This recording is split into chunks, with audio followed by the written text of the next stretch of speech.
Jemaat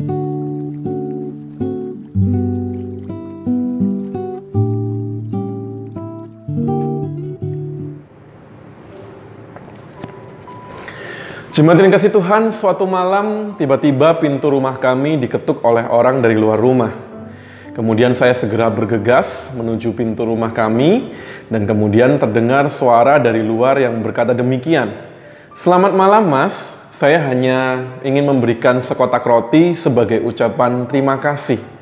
Dan ketika saya sudah mulai membuka pintu rumah saya melihat orang yang ada di luar, dan ternyata orang ini adalah seorang pemuda yang beberapa waktu yang lalu kami tolong ketika handphone dan kunci motornya tertinggal di toko kedua orang tua saya karena terburu-buru. Kemudian kami menyimpankan handphone dan kunci motor tersebut, sehingga ketika orang yang kehilangan itu berbalik, pemuda ini bisa kembali menemukan handphone dan juga kunci motornya.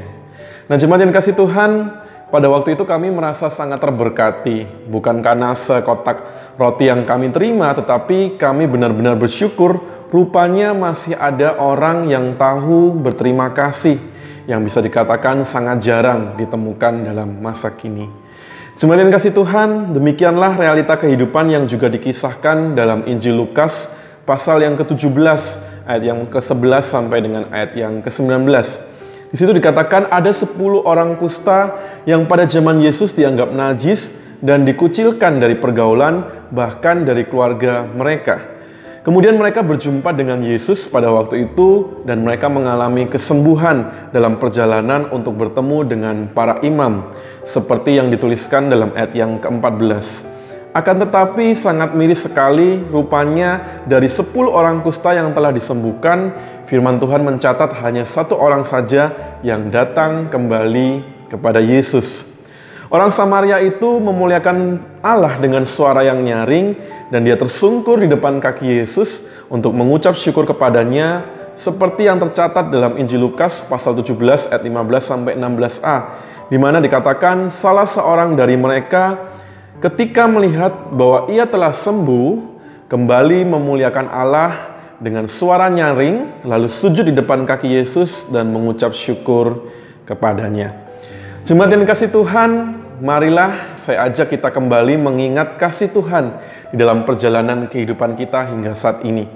Bukankah kita telah banyak diberkati oleh Tuhan sedemikian rupa hingga saat ini? Dalam kondisi apapun kita tahu bahwa Tuhan senantiasa menjagai, melindungi, dan menyertai kita, bahkan memelihara hidup kita. Yang menjadi pertanyaan reflektif pada pagi hari ini, sudahkah kita memuliakan Allah? Sudahkah kita bersyukur kepadanya? Bersyukur itu tidak hanya sekedar berkata-kata, tetapi dengan melakukan kehendaknya di dalam keseharian hidup kita. Oleh karena itu, jemaat yang kasih Tuhan, tetap semangat, tetap jaga kesehatan keluarga dan komunitas.